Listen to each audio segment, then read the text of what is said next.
unaweza bati. Endelea matuva manji. Neza azukani. Mbele baba wanje ulanganga. Amba kuyona nyono kuona. Ulanganga. Ulanganga. Weza. Ulanganga. Hapo tu sasa. Ulanganga. Ulanganga. Weza mikono. Let's do this.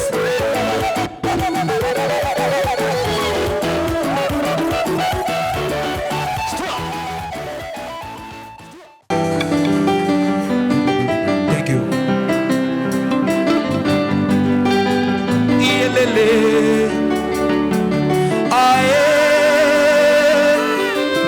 All the way, Mr. Flavor, let's go.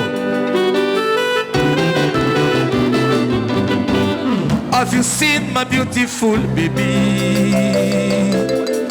Have you seen my tomato baby? Oh, here, baby, suffer the coolie me temper.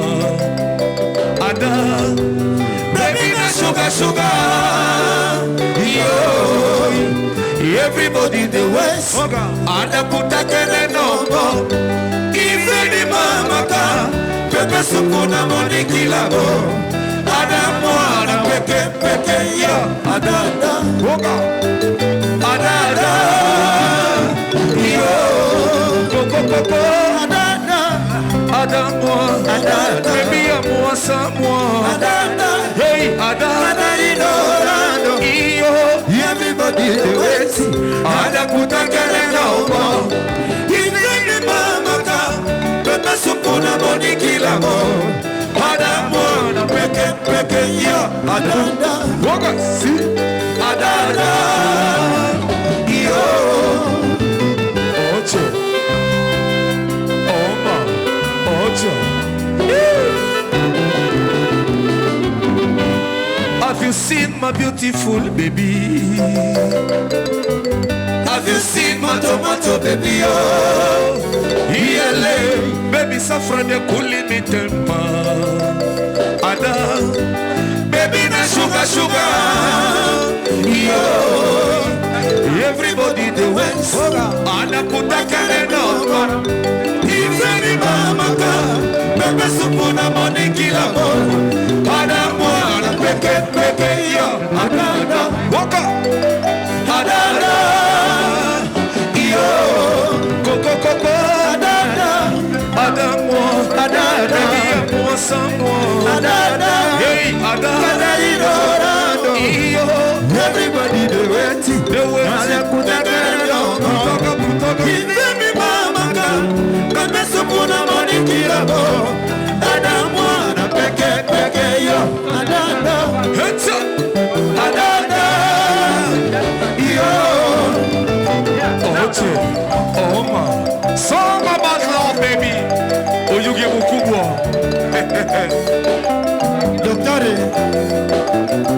Daktari, Oyuko mundogo. Ada no de la gada, together for everywhere. Ada no de la gada, together for up and down. Baby na tomato, baby, so fresh like a morning wine. Ada all the way, Igwe.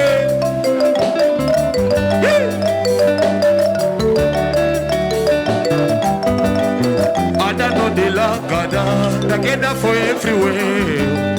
Ada no de la gada, together for up and down. Baby na tomato, baby, too fresh like a morning wine. Ada all the way, everybody the waits. Ada puta kene no. Even the mama ka, pepe supuna moni kilamo. Ada mwana peke yo. Ada, woka. Ada. So let's begin our function. I thank you for being here in good time. Our partners, I'll mention you, and then I'll invite the CEO of Marketing Africa, William Kalombo, to give opening remarks. Then we'll have our keynote speakers. And then after that, our partners are going to speak. And then we are going to have giveaways that we have for you, so many of them. And I believe one of those is, Silverstone Air is changing how we travel via air. They've just launched today everyday flights to the Masai Mara. If you're interested, I think I have a couple of those, like 10 or so, just to give away to you. Karibuni. Good evening again. It's my trust that you're enjoying the journey with us tonight. I just want to welcome you and encourage you to open up so that you can learn tonight from the very powerful speeches our keynote speakers have prepared to share with us. A clap for them, please. To our keynote speakers tonight, Serah Katusia, I've seen you grow. We launched the Marketers Night series with Serah when she was a marketing executive at the Stanley many years ago. Tonight, she's going to teach you, isn't it? A clap for Serah.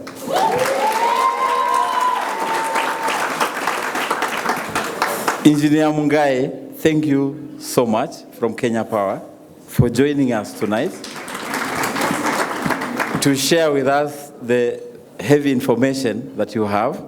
I've been told that some people are waiting for free tokens. I hope that shall be delivered.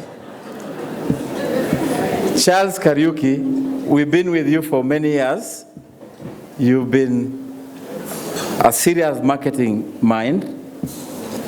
I'm happy that you accepted to share on a dicey marketing topic. It is my hope that we shall pick lessons from that. A clap for Charles. I have so many friends here. I have two classmates, which reminds you that I went to school. Owen Kwalia is the Deputy Commissioner in KRA. Jojo Gutu works with First Assurance Company. A clap for my classmates. I have my uncle here, Dr. Sam Nyantaye, all the way from Tanzania. A clap for him. We have Mohammed Asanali there. He has a big function here tomorrow. I'm sure at some point he's going to invite you to it. We launched with him the Tanzania Marketers Night at Kempinski many years ago. Robert Mbori, I think, is the tallest man in the house. We launched with him the same series in Tanzania. We have Steve Kombo. We launched this series with him in Uganda. Steve. We have Fred Otieno here. He's the one, you had that drink that is coming on your tables. Of course, it has come here courtesy of him. We've done a lot of this series with him, especially when he was the marketing manager for Uganda Breweries. A clap for Fred. And we have a senior counsel here. He's called Ray Tolo. He's extremely shy looking sometimes. He's our lawyer. He's done wonders for us. Not that we are crooks, but you know. And to all our friends, I hardly give speeches, but tonight I saw some of you have excess energies, so I said I should prepare a speech so that I help you to try and sleep. A clap for that. And it's my experience with the bouncers. We have some out there. When I was coming in, I was frozen at the other entry, and the guy completely refused me to come in. So I had to use the other entry point. Then one of my chief guests was frozen also. I had to follow him all the way to the reception. So bouncers have a big role to play, isn't it? A clap for them. I was recently in some market where I saw two mama mbogas engrossed in a deep Giglish chat. Are you listening to my English? Concerned, I propped them to share the joke. They were actually discussing some two heavily built bouncers who are passing by in the usual intimidative bouncer walk. You know how they walk like? And the women were saying, Look at these ones. All they have are just those big muscles. They are totally useless in other quarters. I did not dig further to understand the source of their claim. To you guys, what conversations are your brands creating in the market, and how are you as the brand custodian injecting the requisite oomph in that discourse? How are you sustaining the consumer interest in your brand journey? The reason why the likes of Waziri Chacha and several non-gardeners are striking gold is because the muscle that counts is not resident in the overbuilt biceps bouncer style that we are busy showcasing with brinkmanship. And as aptly put to me by Mr. Mutua the other day, integrity requires that you tell the truth. The only way to sustain relevance in this rat race is to create meaningful value for the brands we work for. And this will emanate from walking the talk rather than employing too much English that will successfully confuse and disconnect us from the very people we seek to impress.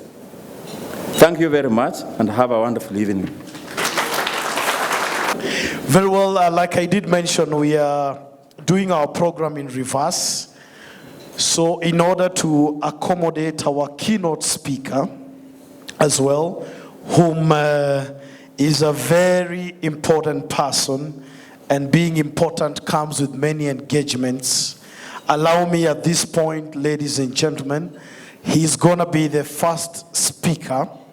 Speaking, representing Dr. Ken Tarus, allow me to invite Engineer KP Mungai, General Manager, Business and Strategy, Kenya Power. Let's appreciate him as he comes up to speak to us.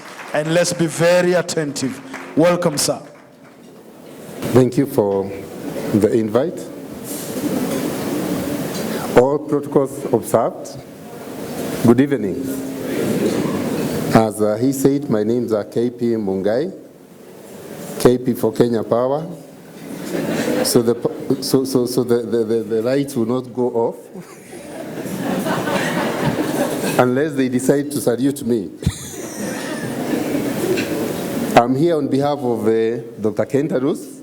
We had a meeting way out in Nanyuki the whole day, and he really wanted to come and be with you this evening, but the meetings went longer than expected, and it happened that he could not be able to make it. So he asked me to come on his behalf and also requested me to pass his regards to all of you. You can imagine how tired I was after many meetings out there and the long journey from Nanyuki. But when I got in here, I got energized. There's a lot of energy in the room. And I'm feeling sad that I have to leave to go and attend to something else. So I would definitely come back, William, another day when I can stay until morning. I want to take you briefly through a few things that Kenya Power has been doing for you. But as we do that, I would want to start by giving you the history of Kenya Power. Did you know that Kenya Power is 96 years old? Born in 1922. And that's the journey of Kenya Power. From 1922, operating as the East African Power and Lighting, and changed the name, didn't quite change the name, but in 1954, another company which was a subsidiary of East African Power and Lighting called Kenya Power Company was formed basically to manage the hydros. This is the company that developed the hydros on the Seven Forks. So again, in 1964, the government established TRDC, that is the Tana River Development Company, to work with the generation company, the KPC, which again was being managed by East African Power and Lighting. I'll move a little bit faster. We've all heard of the Rural Electrification Authority. Rural electrification has been there with us since 1922, and all this time up to 1973, it operated under the Ministry of Energy, managed by East African Power and Lighting. 1983, East African Power and Lighting was renamed to Kenya Power and Lighting Company. Then 1988 is when we had Talda complete the 144 megawatts Kiabere power plant. 1991, we all know about Takwel. I want to be quick on that. 1997, we know what happened. Liberalization came about through the Electricity Act 1997, and generation was removed from Kenya Power and Lighting, and that's when KenGen was formed. That's how KenGen was formed in 1998.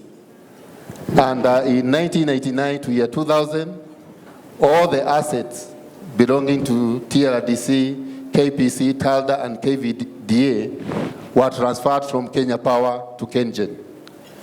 Then 2006, we had the Energy Act 2006, which is still the act that is in operation at the moment.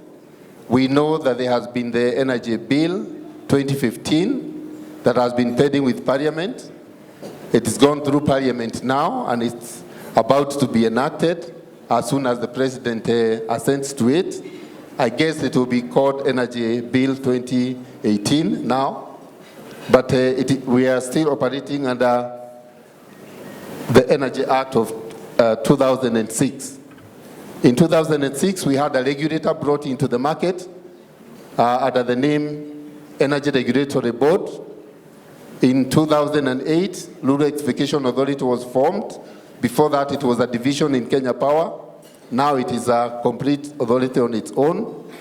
2009, GDC, that's Geothermal Development Company, was formed with the sole purpose of delisting the geothermal wells so that they can go out to all the exploration, do the drilling for the steam, and then invite investors, be they KenGen or the IPPs, independent power producers, to convert that steam into power. So in 2010, Kenya Power rebranded, and KPOC rebranded to Kenya Power. 2013, we restructured. And this year we are restructuring again. I'll come back to that again later.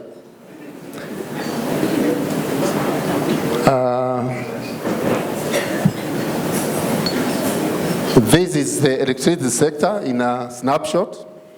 I wanted to show you how the sector is structured.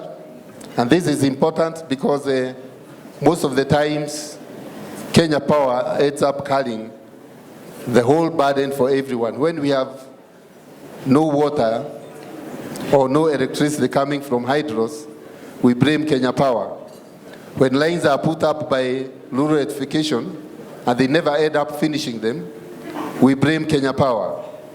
KETRACO goes out to do lines, the high tension lines between Nairobi and wherever. When they don't finish, Kenya Power takes the blame. We don't want to share that blame. We are happy carrying it on behalf of the sector because after all, we are the face of the sector to the customers, but we think it is important for others to know that we have other players in the sector. And if you look at generation, we have KenGen in generation, we have GDC, I've mentioned, and we have IPPs. By IPPs, we mean independent power producers. At the moment, the total installed capacity in the country is 2,351, and 64.5% of that is produced by KenGen. The other amount comes from the independent power producers, who are 13 in number. GDC continues to drill the wells and contract them to either KenGen or the IPPs. And we have both KenGen and IPPs producing power at Olkaria.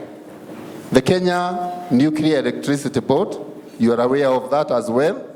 They are preparing the country for uptake for generation and uptake of power from nuclear. At the moment, the board is concentrating on building enough capacity within the country so that by 2022, as a country, we can make the decision as to whether we want to go nuclear or not. And if we do, by 2030, we should be having nuclear power on our grid. Remember, we said one of our key pillars is the customer experience. We don't know what kind of experience we would say you have with us today, but we want it to be better every day, to get better every day. And I think through the investments that we have made, we can see that when you invest, when you do what is required of you, things get better.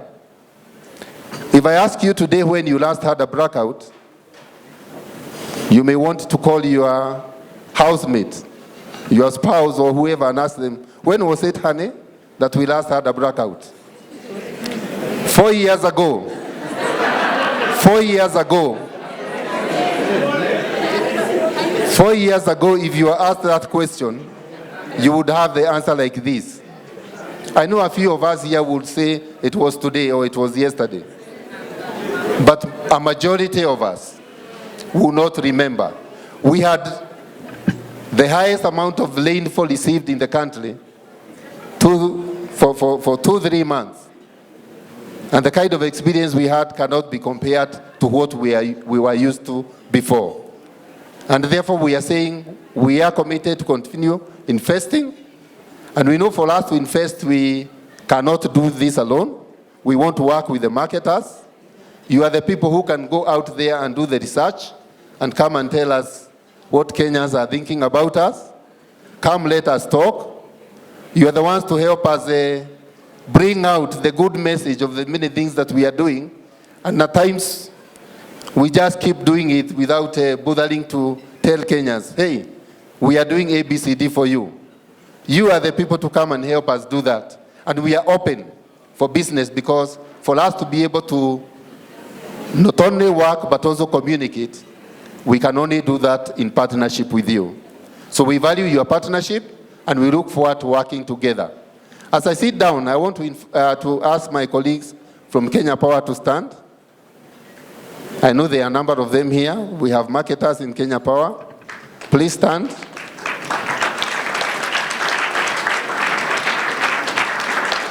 And I think they need no introduction. You know them already.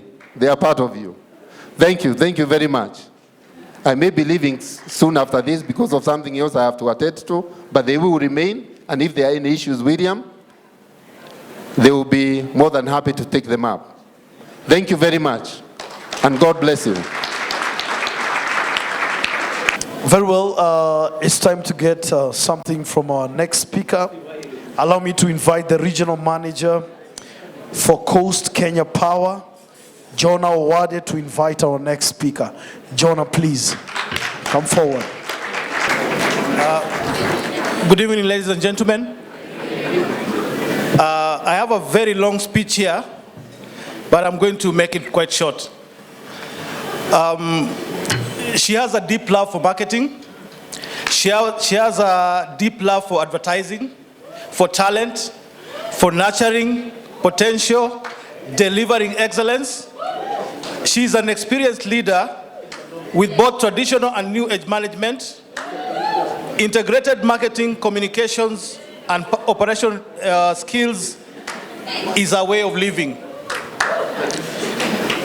She has been the country manager, scanned for quite a long time. She is the managing director of Mediacom East Africa. Some of our clients are the best company in terms of energy distribution: Kenya Power, Shell, KQ, Golden Africa, Coca-Cola, Safaricom, and many others. Let's give a round of applause to Serah Katusia.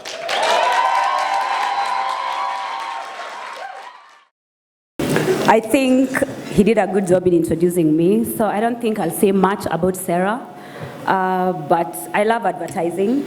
I've been advertising for 12, 13 years at Scan Group in Kenya, Tanzania, Ghana, and I really do love advertising. So I hope this will be quite inspiring for you, and I hope it will be a good one for you. Let's go. So I think you've seen the topic, and it's something I'm really, really passionate about, which is media and content, and where we are going, where marketing is going in the future. I'll start with a quick, I saw this during the Cannes 2018, 2 weeks ago, and this guy was just really saying that for us to be able to be integrated, we have to have the humility to know we don't know everything. So while I've been in media for 13 years, I still don't know everything in media. I don't even know everything in advertising. And therefore, for us to really be integrated, we have to be able to say, what does the creative person have to say? What does the product person have to say? What does the sales guy have to say? And that's what my talk will be about, killing the silos in marketing and being integrated. Content is really the king, for real, you know. This is the only thing that brands can develop that can actually take them to the next level. But the thing about content is, you know, we've always been told, and if you've ever read Ogilvy in advertising, they kept on saying the medium is the message. But, you know, the new book about Ogilvy in advertising that tells us the message is the message. The medium is not the message. The billboard can bring your message out better, but the billboard is not the message. You still have to create and craft the message first before you even think of the channel. However, the channel can be very important in creating value for message. For example, I'm sure if you saw a billboard a while back that was torn, and it was from an insurance company, and they were saying, we cover you, right? But the message was still the message. The medium just brought that up to the consumer. Now, however, channels are much more important today than ever before. So if this is a minute on the internet globally, 60 seconds, and the things that happen. And if you want to check it out, you can go to Live Stats, and you'll be able to see how many things actually are happening online in a minute. It means our consumers are much more in touch with many more platforms than ever before. It means they're harder to reach. You know, I've seen some guys from Citizen here, I've seen KTN here. It means they have to work harder for the consumer to come to the platforms. And it means we have to connect the platforms because one platform is not going to deliver for the message. Now, content is king, yes. However, distribution is the queen because she wears the pants. Because if you've got good content and no one sees it, if your content is very good but no one sees it, then we have a problem. Sometimes when you're going through, you know, a discussion with marketers and someone mentions something and you're like, oh, I've never seen that campaign. A brilliant message that was not well distributed. Therefore, you can be brilliant. You can't be brilliant in one channel. You must be brilliant in a connected system. So you cannot have a brilliant TVC. You must have a brilliant connected system from content to the connections. In all this, there's something we call context, and context is the environment in which we live in. And yesterday I saw an ad from Jet Air, and they said, this is the only way to see Germany in summer. And the ad came out immediately after they lost, you know. And the brands have to then look at context and how context evolves and how it helps us bring out our messaging. So if it's an election year, for example, what are you telling Kenyans that's going to make the message sit better because it's an election year? So for content and for integration to work, for media and content to work in today's world, it has to be shareable, online and offline. And you know, I always say digital, you know, and there's some digital guys sitting here and over there. But digital is a big channel that sometimes gets into our heads. And now we think we only want to do digital. And we feel, if I do digital, then why is it not working? But before there was digital, people were having conversations, right? So people were having conversations, and what social media did was just take those conversations that you had as word of mouth and put that on steroids. and just give you a platform to share them. So how do you get people to still have word-of-mouth conversations, but not always on social? Because the maximum number of people we have on Facebook are, Marianne? 5 million, see, digital guys, 5 million. But Kenyans are 40-something million, right?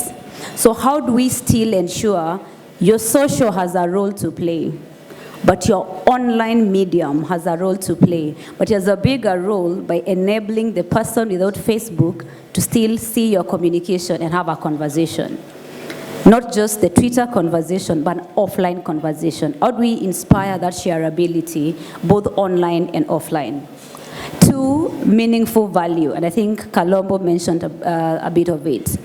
If there's no meaning, today when you see an ad and you don't see what it's doing for you, you quickly just click and move. Hi guys for TV, and it's such a bad world because my niece keeps on saying, skip, why is it not skipping? And she's 3.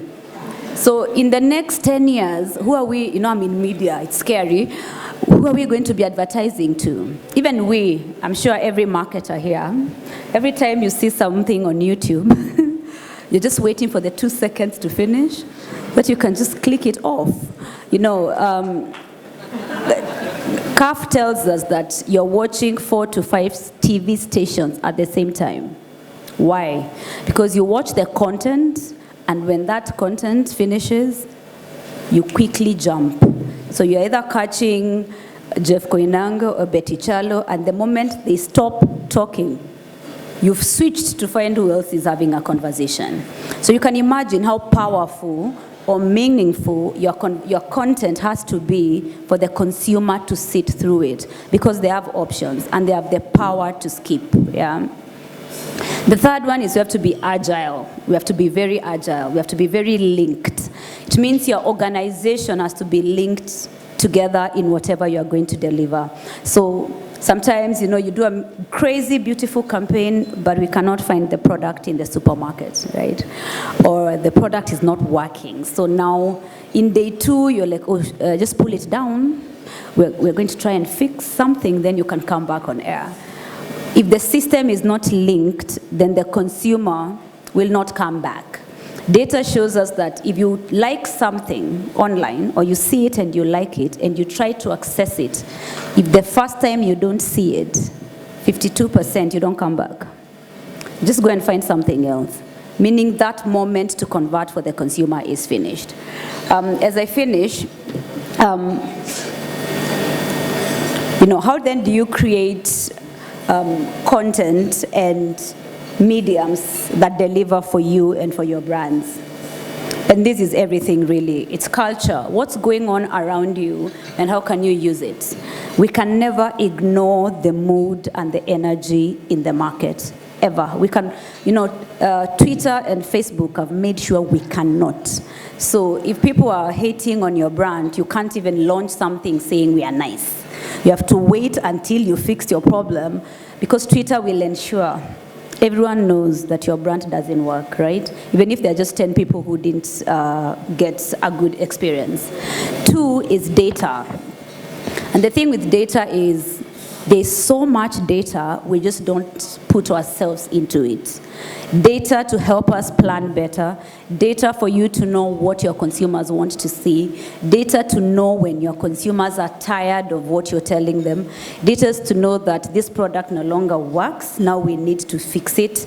There's data for everything. And because we are a country with 80% mobile penetration, there's data even for Mama Mboga in the village. Why? Because she has a phone.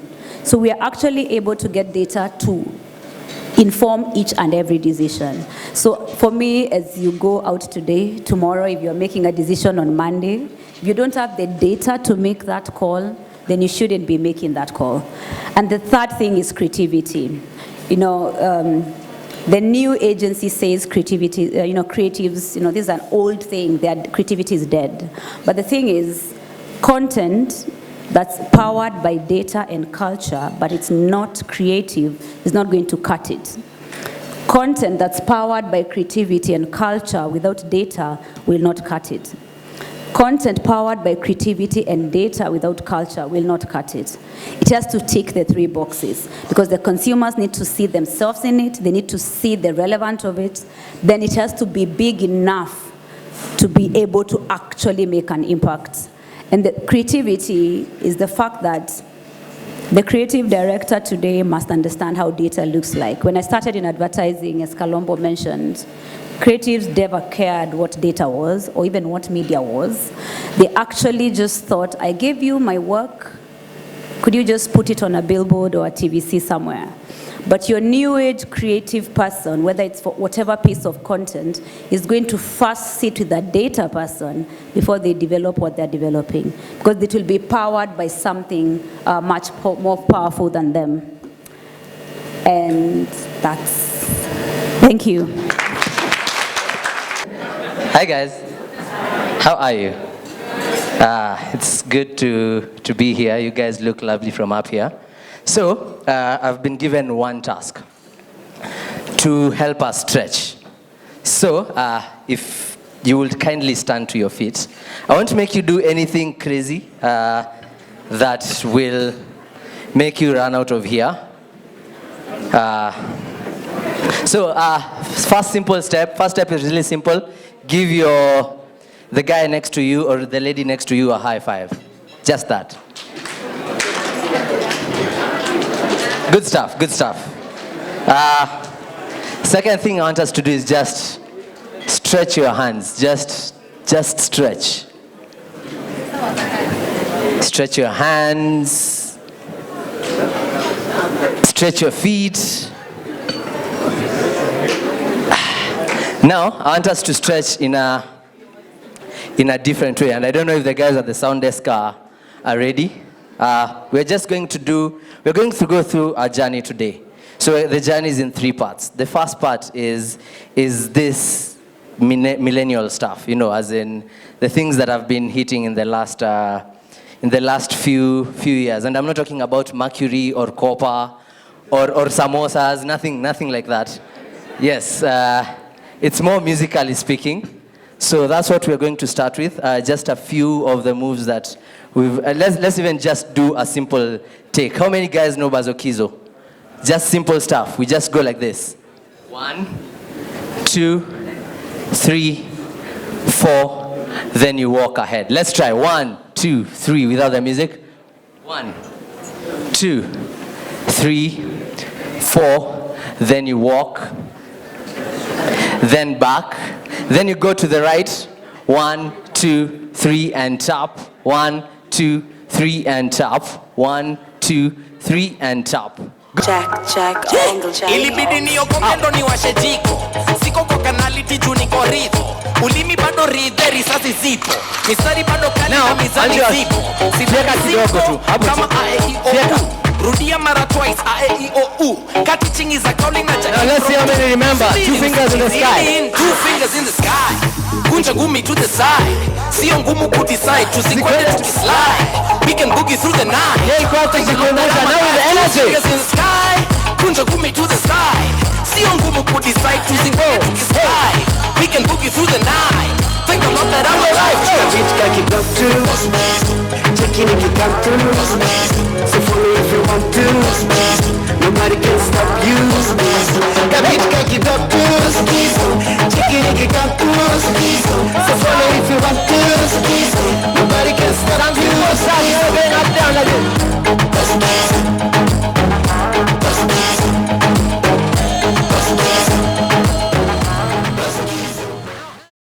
Our next speaker is an alumnus of University of Nairobi School of Business. He graduated with a Bachelor of Commerce in Marketing and an MBA in Strategic Management from the same university. He holds a professional postgraduate diploma in marketing from CIM, UK, and is currently working on achieving chartered marketer status. Let's clap for this guy. His CV is really wonderful. He also holds a professional insurance diploma, ACII, from UK. And I'm continuing to read his CV. It's this thick. It's like a 500-page CV. He has over 15 years experience in managing skills, having worked in different leadership positions in marketing and business development. If I were to read the positions, we will leave this place at 5 a.m. But let me just say, he has worked in creative and advertising, ICT, hospitality, insurance, and healthcare. Mr. Charles Kariuki is the MD of AR Healthcare Kenya. A big hand clap for Mr. Kariuki. And just to summarize it all, did you know that he oversaw the expansion of AR Healthcare Outpatient Center network from 12 facilities to current 19 centers, and very soon he's setting up a fully fledged inpatient hospital. Congratulations, Mr. Kariuki. And this is the same guy who successively launched Karibu campaign. I'm sure you've come across it. KARIBU campaign. He's also a board member of UN Global Compact in Kenya, and is also a board of trustees for AR Holding Pension Scheme, and a key player in Kenya Healthcare Federation, an industry lobby that articulate issues affecting the healthcare industry. And just to conclude, he's also a golfer. Karibu sana, Charles Kariuki. A big hand clap for him. Good evening, marketers. You know, sometimes when you hear people reading about your story, sometimes you think it's not you they are describing. So thank you very much. This, I think, is the first time I'm making a presentation past 10 p.m. And I can see some people have their eyes half closed, so I'll try to be very brief. But also what I'll also try to do is try to provoke our thoughts in marketing. So mine is not a presentation. I'll actually pose a lot of questions, because I was given a very difficult topic by Mr. Kalombo. Talk about marketing dilemma. So I hope I'll leave you more in dilemma when I finish my presentation.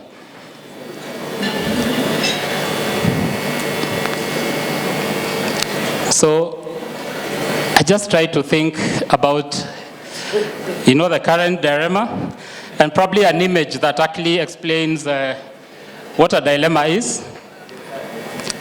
Difficult problem, a puzzle. And the description best given for this is a difficult problem, seemingly incapable of a satisfactory solution. Now, I don't have to explain about that image. But before I go to the main discussion of today, allow me to just briefly talk about brand AR, and also talk about the dilemma for our brand. We used to be one company called MIP, or we used to provide insurance and healthcare at the same time. But there was change in regulation where we were told that you can't operate like a zebra in the market, that you must decide whether you want to become insurance or you want to become healthcare. So we had to separate our two companies, insurance and healthcare. But then we got a challenge from our shareholders that one of the things they wanted to do is to invest in healthcare and sell off the insurance brand. But what they said is that before they sell off the brand, it has to remain as it is until they get a buyer who will come and take up the brand and rebrand. So today when I drive the healthcare brand, people still call me and telling me that, I want to buy insurance or my insurance expired. And I tell everybody that I'm in a healthcare business, I'm not in insurance. Now, if you look at the Karibu campaign that we did, we were trying to get out of this dilemma. Tell people now we are a healthcare organization, that we deal with all those brands that you're seeing there, that we are open to dealing with all the insurance companies as a healthcare brand. And the concept of Karibu, we try to think about how we welcome everybody into our space. Try to remember how many times we've said Karibu today to people. And we try to think about our concept of welcoming people into our space and put our brand inside there so that every day when we tell people Karibu, that we know we are welcoming people to our space. But that is our dilemma that we have to deal with, talking about our brand, healthcare brand. But before I continue to talk about the topic for today, allow me also to acknowledge the team that I work with. I'm sure they are here, and I'll kindly ask them to stand up. The team from AR Healthcare, the senior management team.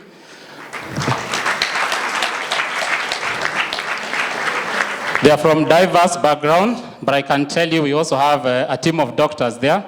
Today is the only time that you can get free consultation. You'll not be charged. So just make sure you go near that table, and you'll get the doctors to give free consultation. So thank you, team.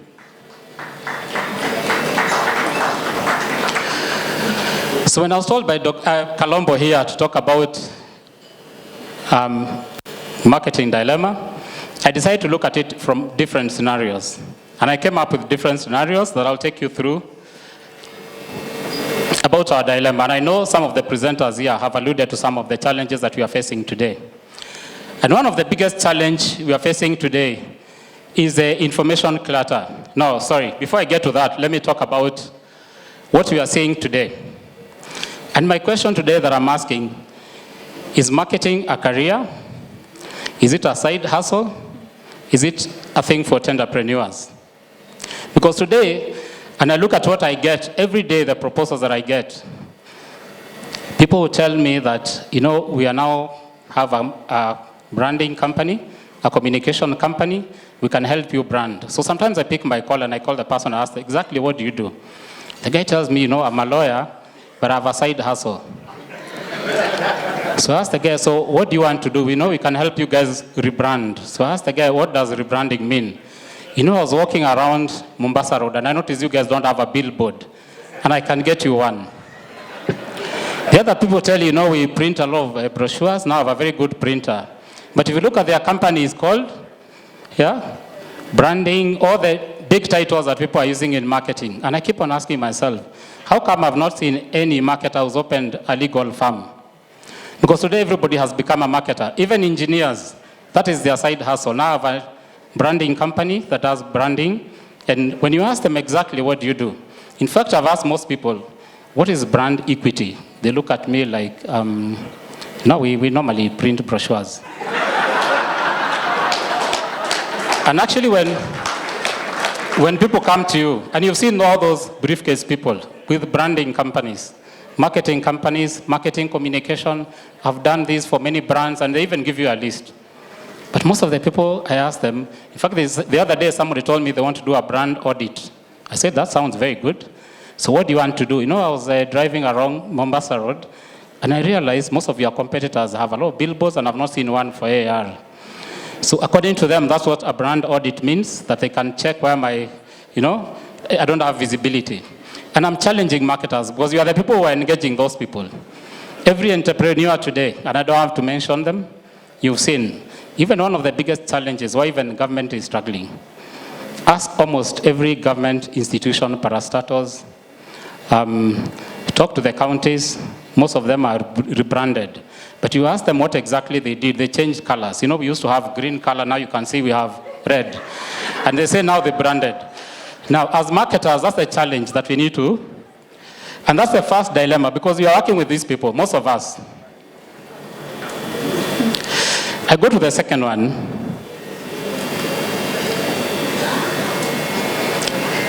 Okay, and let's talk about information overload. If you look at what we are doing today as marketers, and that's the challenge we have, we must give information about what our companies are doing, what our brands stand for.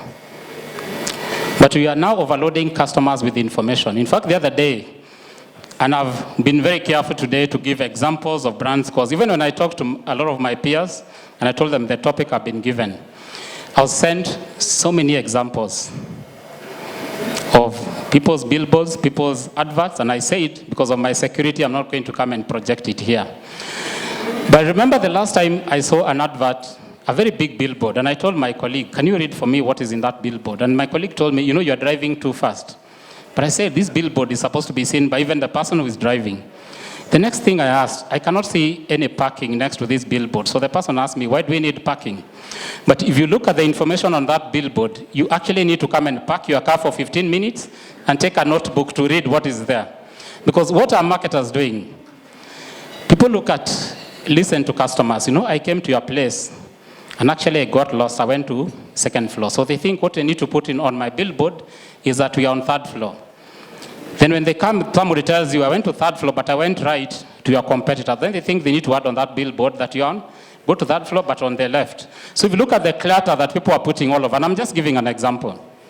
We won the last award, 10 awards put on the same billboard. And if you look at that information, we are completely losing focus. And it's not just on the billboards, I'm just giving examples. If you look at the information overload, now what we've done to our target customers, everybody is thinking, how do I block this information that these people are sending me? Because everybody is wondering, I don't need this information. Okay?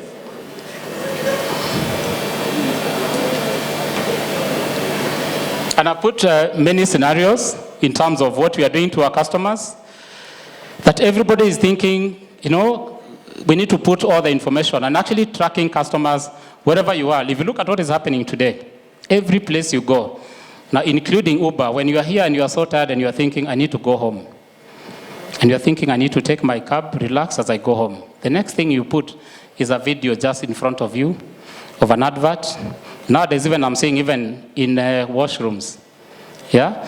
When you go to, relieve yourself, and the first thing you see on the screen is somebody's brand. So we are bombarding customers with all manner of information clutter that everybody now is actually running away from, that I don't want this information. Somebody told me, I wish I could go to a holiday somewhere where I'll not even find any of this information that you guys keep on sending to us. And the challenge to us marketers is that we must pass information about our brands. That is for sure. But then how do we package this information? How do we identify the target people that we need to send? Because and somebody talked about data. And one of the things that you also need to do is to profile our target customers. So then you are not just loading everybody with information.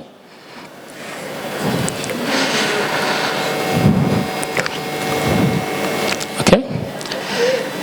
Now, I'll go to my third dilemma, and I'll call it misuse of sex in advertising, because everybody thinks that, this is very attractive. What I've tried to do, and I said I have many examples of the current brand, so I tried to pick international examples that nobody's going to accuse me that you stood here and came and attacked our brand. This advert, when it was done, actually the owners of this were actually forced to withdraw it. Okay? Because the argument is that this looked like a rape scene.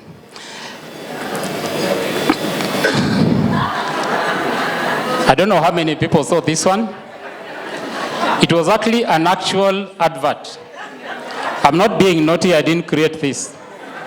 Okay? It is marketers thinking how they are going to use sex appeal, to push their brands. Just a few weeks ago, I had an event, actually a golf event, and there is some group that had a very good activation. When I looked, some beautiful ladies, well-dressed, with some micro skirts and a very nice, attractive image. So I went there and asked the lady, what exactly are you doing? And you know what she told me is that we are selling bamboo farming in Kilifi. I tried to think about the connection, So I went back and asked that lady, okay, how is the farm? Have you ever gone to that farm? She actually told me, even me, I have no idea. Okay? Now, if you look at some of the attires that had actually been given by some of the marketers, it was actually written brand ambassador.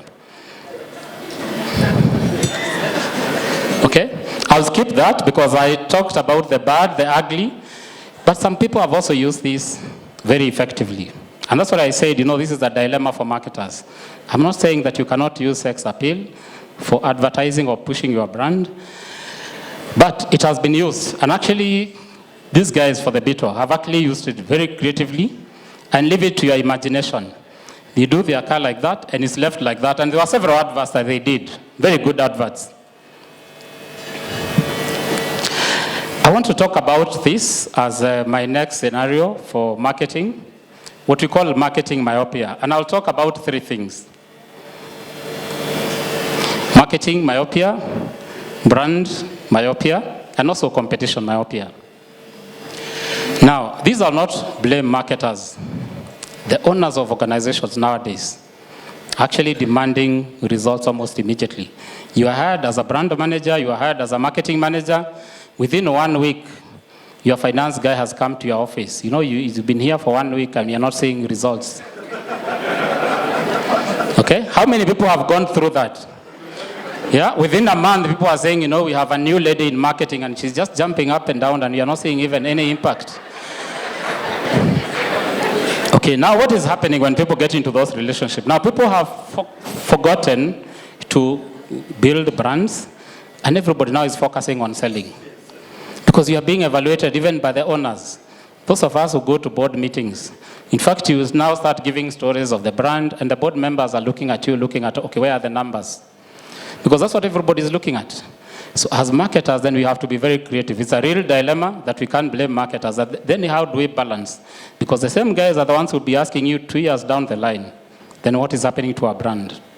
So we have to be very creative as marketers, that we have to adjust ourselves to the short-termism of the shareholders of companies, and we also have to remember that we have to continue building our brand. The other thing I also wanted to talk about on that, I said, is marketing myopia and also competition myopia. So many of us have forgotten that competition is not just that guy next to you who opened up a company. That so many of us are taking all our efforts fighting one competitor. It's like you think if we can manage to kill this one competitor, then we are home and dry. So you focus so much on fighting one competitor. The reason I gave this example is that I hope everybody understands about the fight that was there between DHL and FedEx. That all their campaigns they were doing were between FedEx and DHL. But they forgot to look at the bigger picture. That competition is not just that person who was opened next door. Okay? The other concept on my scenario number 4 is what we call brand myopia.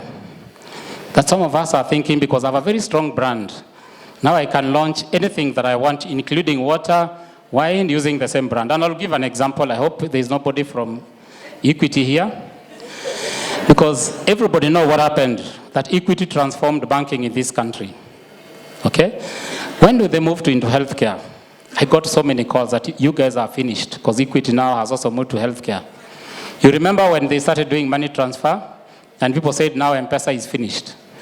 Now those are the challenges that we have. That as a brand, you think, because my brand has dominated a certain area, that now what I need to do tomorrow is just to launch my brand in any other area and it's going to succeed. But market needs, customer needs are very different and very unique across different sectors. This is another challenge I want to throw to all of us. I know we are mixed. Some of us who are brand owners, some of us work in creative agencies, some of us work in digital agencies. Now, when I was being introduced, I think one thing she didn't mention is that I was a judge in the last year's MSK Awards, and I'll also be a judge this year. One of the biggest challenges we faced is the entries that we received. That sometimes when you try to get even a clarification, some people actually wanted to withdraw the entries that were done. You find that when you are doing these marketing entries, most of them are done by the agencies. Even the brand managers are not even aware about the entry.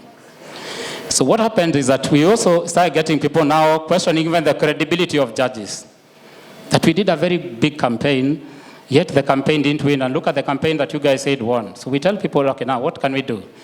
Can we share with you the entry that you did? It didn't even follow even the criteria that was actually specified for the entry. So when you send to the owner of the brand, he's asking, where did you get this from? And actually I want to challenge, because I can see the CEO of MSK is here. I remember as judges, we even said, next time, can we also have the owners of the brand actually getting the awards? Because most of the time I see us awarding the creative agencies and have nothing against them. So because now they become the owners of the brand, that if sometimes even ask the owner of the brand, they're even asking you to get more information from the creative agency. I see some people even referring us to the PR. You call the PR department, actually they can give you information about the brand. Okay?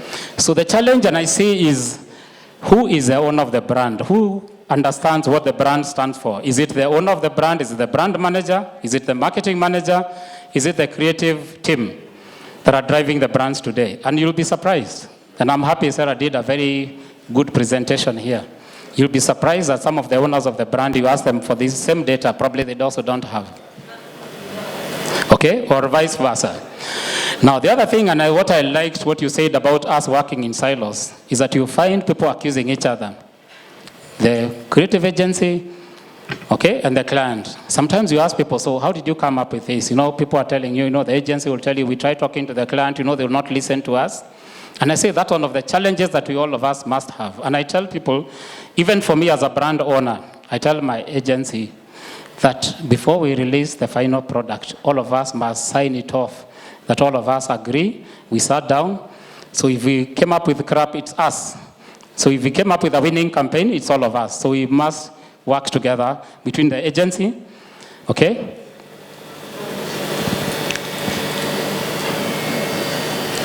I'll not talk so much about this. Serah talked about digital agency versus,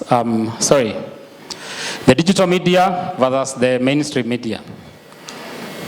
From where I sit, and this is what I find very interesting. Today, if I meet, and I'm happy that the mainstream media are here, the first thing they tell you, you guys don't trust these digital people. And they give you all the stories about if you advertise in the mainstream media, we've been there and this is what you get. If you meet the digital guys, the first thing they tell you, if you look at what is happening with the mainstream media, everybody has stopped following. Nobody now is watching news. I heard her talking about integrated communication. And one of the things I tell people, even when I work on my brand, is that we must get the digital team, the creative team, they must work together. Okay?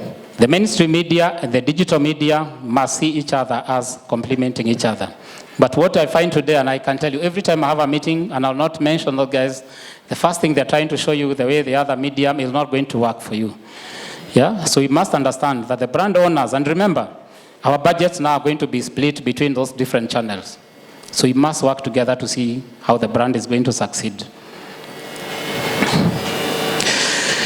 The other challenge, and I heard there are some digital team here, and I've always asked the digital people driving the digital campaigns, are they marketers or are they techies? Anybody from the digital media?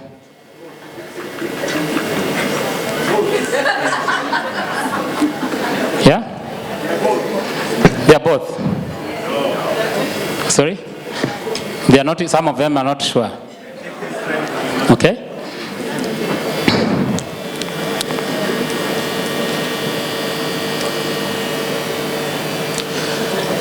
And probably I just wanted to talk briefly about this, especially what is happening to, the digital media, because we give them targets.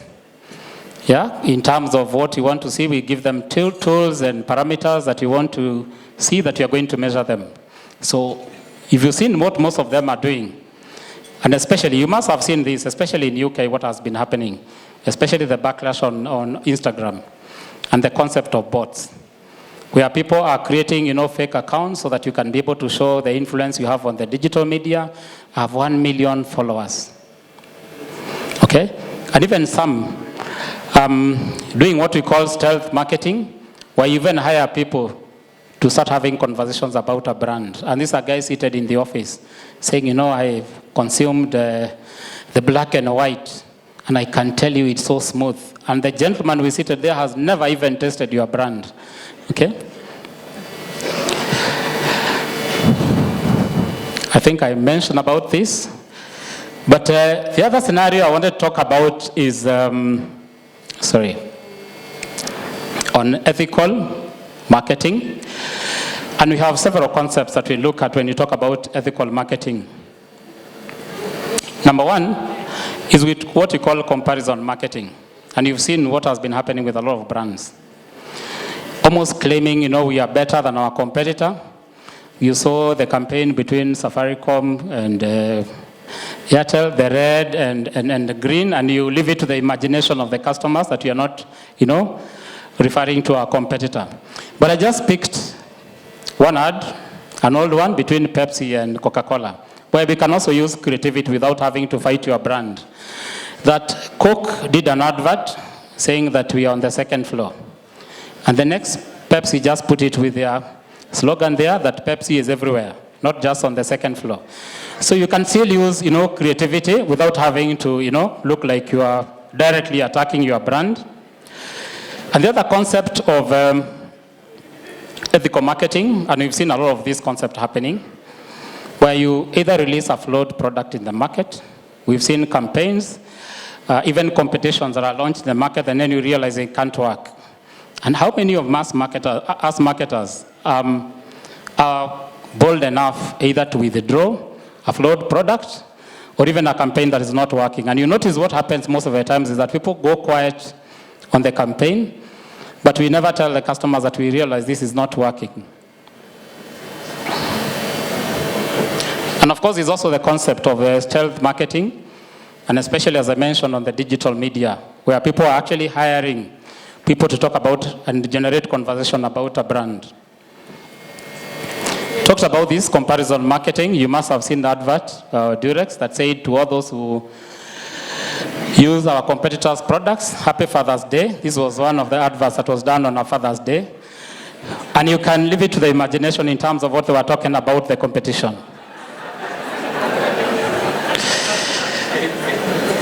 Before people start sleeping, I want to go to my conclusion. And I say for marketers, we have to go back to the basics. Despite all these things that we are calling marketing dilemma, there are certain basic concepts of marketing that all of us must look at. Number one is the concept of what we used to call STPs: segmentation, targeting, and positioning. I've seen everybody has become an entrepreneur today. One of the questions I always ask people, by the way, who is your target market? They look at you, they tell you, but we were told there are 5 million Nairobians.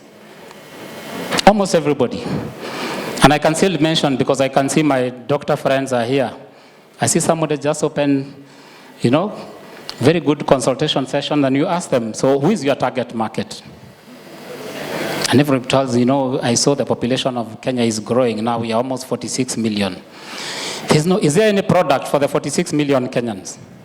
That all of us went to the basic marketing classes where we are taught market segmentation. Then when you pick your market segmentation, then you know how to target that market. Okay? And also market positioning. Remember, we were told that positioning is what you do to the mind of the consumer, not even to your product. So if you go back to just the basic concepts of marketing, it is a way to overcome even the dilemma that we are talking about. I talked about brand identity, brand equity. I don't want to talk about those. But I remember the same thing I said. I've asked so many people, please tell me about brand identity. There's so many consultants that we have there who are doing consultancy for us for marketing. And most of them can't tell you about that. So with that, that's my brief presentation. Thank you very much for listening to me. Past almost midnight. Thank you very much. So let me just allow the man behind this brand, Fred Otieno, just come up. I know I'm ambushing you. You'll have sufficient time to speak later, but just come up. Say a word about this thing that's on people's table. And in case any one of them does not go to heaven because of what you've given them, you are responsible. Good evening, marketers. It's a great pleasure to be in front of my peers here. I think if I did a Colombo, I would be announcing quite a number of people who are my friends, who I went to school with. So anyway, I won't do that. But it gives me great pleasure to be here before you to introduce to you one of our newer brands. So basically, I've been a trained marketer for a long time and a practicing marketer for many years. That's why I know very many people here. I've marketed in, Africa, other parts of the world. But one of the things that's most interesting for me right now is I lead innovation. And at EABL, we are restless about innovation. This is one of the new brands that we've launched recently in this market. It's called Black and White. It's a brand with a lot of heritage, you'll be able to see on the pack. It talks to its origins, where it started from. It's a Scotch whiskey, and we've seen that the market is consistently growing into enjoying spirits, enjoying whiskeys, and we wanted to make sure that we have a brand that also speaks to people who want whiskey, but they probably don't want to enjoy what has been there. Some of the most interesting shifts that we are seeing with consumers is people want brands that are smoother, brands that are a bit lighter in palate, and this is such experience that you'll have. So some of the tables have opened, some have not. Yeah, so I'd invite you to open your bottle and pour yourself a little sample, but don't pour too much of a sample so that my friend Charles can still speak to you when he's doing his keynote address. 3 things I want you to remember about this brand. 1, great heritage, so it's a brand that's been there for a long time. The fact that you're seeing it in Kenya just now does not mean it's not been there. So it's proven, has been in the market for a long time in other parts of the world. The second thing, great quality. You'll enjoy the quality of this product. I'll not be doing a big sales pitch, but look, you enjoy it by tasting, and when you taste it responsibly, so that I don't get all the responsibility I'm being given. The third and last thing, as the last speaker talked about, people want brands with meaning. And one of the things we talk about in black and white, it's a smooth Scotch whiskey made to be shared. So we are here to share ideas, we are here to share experiences, we are here to share a good time, and we will share a black and white. So it's a fantastic night to do that. So do you want me to invite Charles? Oh, okay, fine. It wasn't quite my role to invite Charles, but thank you. Charles, when you come up, very good. So Charles was also my classmate, and it's proof that I went to school. For those who want that proof, thank you. Praise the Lord. God is good, and all the time, and that's his nature. I'm Evans, the good Evans Onyancha. I'm a contractor. We've been in the industry for the last 25 years. Okay, personally 25, company 23 years. And we've been involved in all sorts of construction. If you have been to maybe a hospital like Aga Khan, you could have engaged in some of our products. And therefore, we are ready to work, to deliver. You don't have to worry about how much you're going to pay us. We can deliver a service, then you pay later. That is good news. Sindio? Yes. That means our job is reliable. I don't see a contractor who will tell you, I will do the job, pay me after you've seen my product. But that's exactly what we do. Thank you very much. Thank you very much, sir. Let's appreciate Phyllis as she comes forward. All right, so my name is Phyllis Rono. I'm the brand manager for Mikala, Alchemy Brands Limited, and I'm here with my team from Catapult as well. So Alchemy Brands Limited is a manufacturer of a fast-moving consumer good in personal care, specifically retail for African hair and skin. So I know your big question is, what is Mikala? Mikala is a hair essential company that started in 2014. Then we later came into the market in 2015, so you can see we are still growing. So we offer a wide range of products such as shampoo, styling gels, treatments, conditioners, braid sprays. And our market focus is mass market, and we have over 2,000 outlets all over Kenya, from Coast, Rift Valley, Nyanza, Western, and so forth. We are also in the process of launching a skincare product this year. So what makes Mikala special from other products? Unlike other products for cohesion hair, Mikala was formulated and tested for the natural African hair, and it also works well for both natural and relaxed. What are our achievements as Mikala? We won the Best Innovation Award year 2016-2017 for our leave-in treatment, and this is one of our best-selling products. So I'm seeing Baggy coming around. So the most exciting part when I was a kid and I was at home is seeing my father coming with a goodie pack, because I know those are gifts, and like mothers, probably it's food. So I came here with a bag, and I want to know, for those, how many of you have used Mikala before? By show of hands. I can see 2, I can see 1. This is difficult, and some at the back. So I'd like to give you some products to taste. And for those who have never used our products before, all I can tell you is take a chance, because you never know how absolutely perfect something could turn out to be. So who would want to try one of our products? Even men, we have an anti-dandruff cream, which is so good for your beard, your hair. So who is willing to try one of our products? Thank you. So this is quite difficult to give out, but I think Baggy will help me.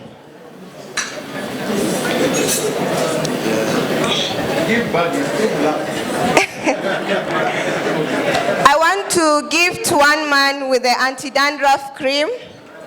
So I don't know who.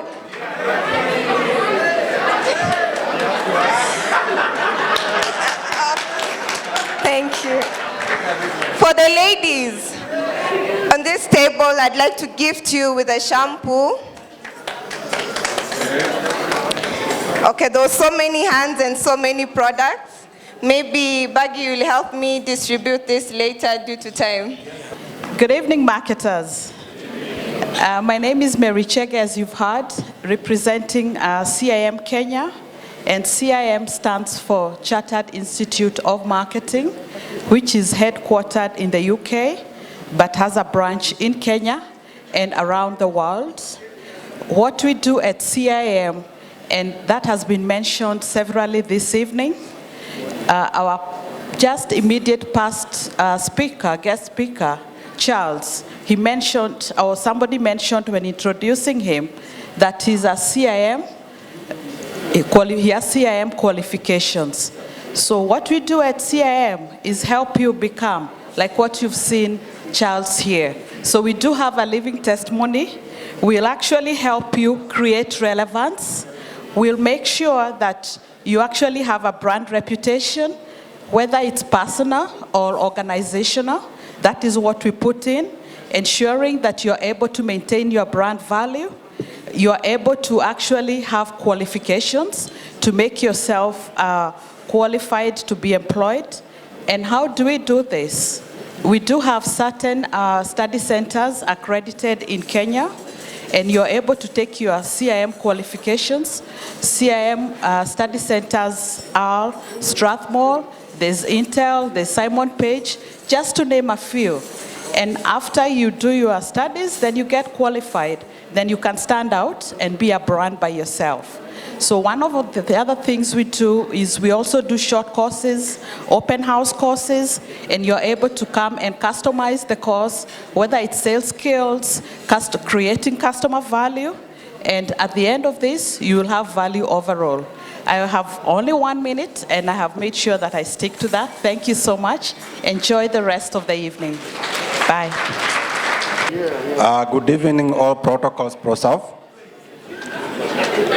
My name is Patrick Okech from Silverstone Air. Before I say anything, I would like my co-have my team here, my reservation manager, Maureen Bitter. Could you please say aye?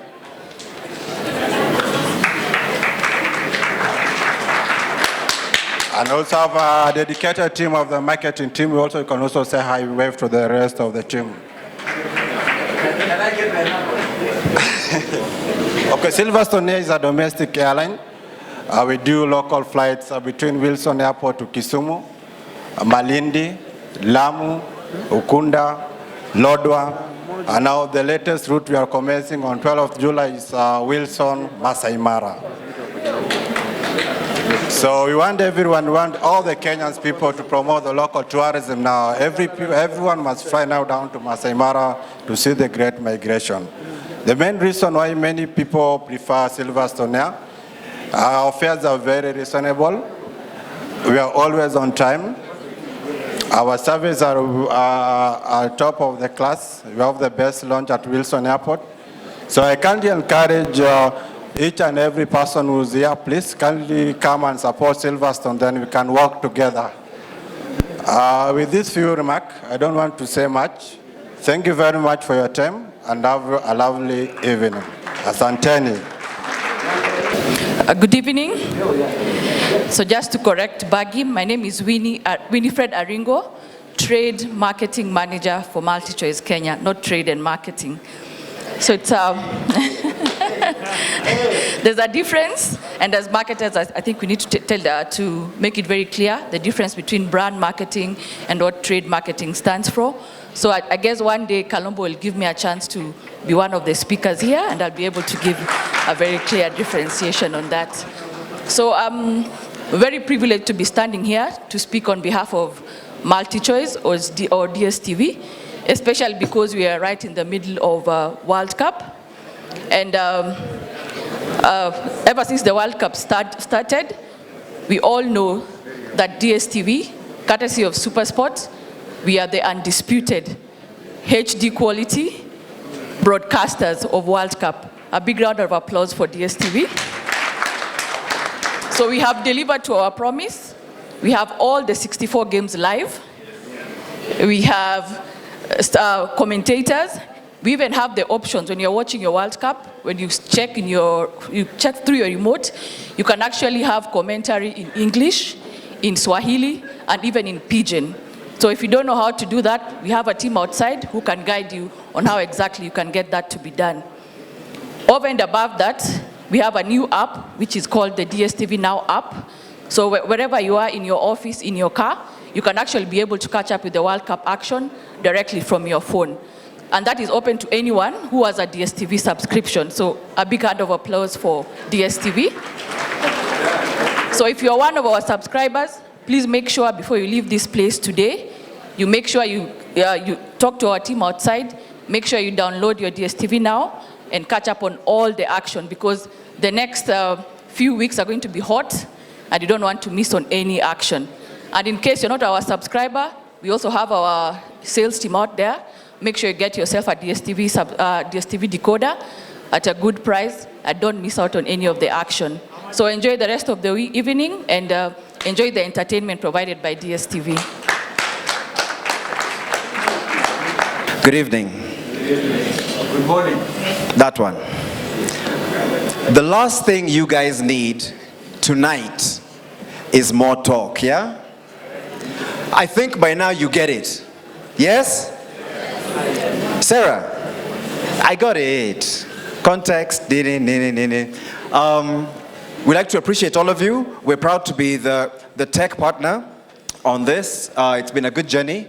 Our job is just to make sure the lights work, the sound kicks, and the power runs. And we're glad it's working. We're glad to partner with a lot of you. Black and White, thanks for being one of our earliest supporters. Okay, give it up for Black and White. Even you, Serah, thank you. Thank you. Thank you for being one of our partners. Kalombo, it's been like 17 years. You're that guy. The lion. Okay? And thanks for being here. And I pray for less talk, more fun. I hope the DJ's got some good stuff back there. Okay? And let's have a party. Thanks a lot. Good night. Matata ya masina mobile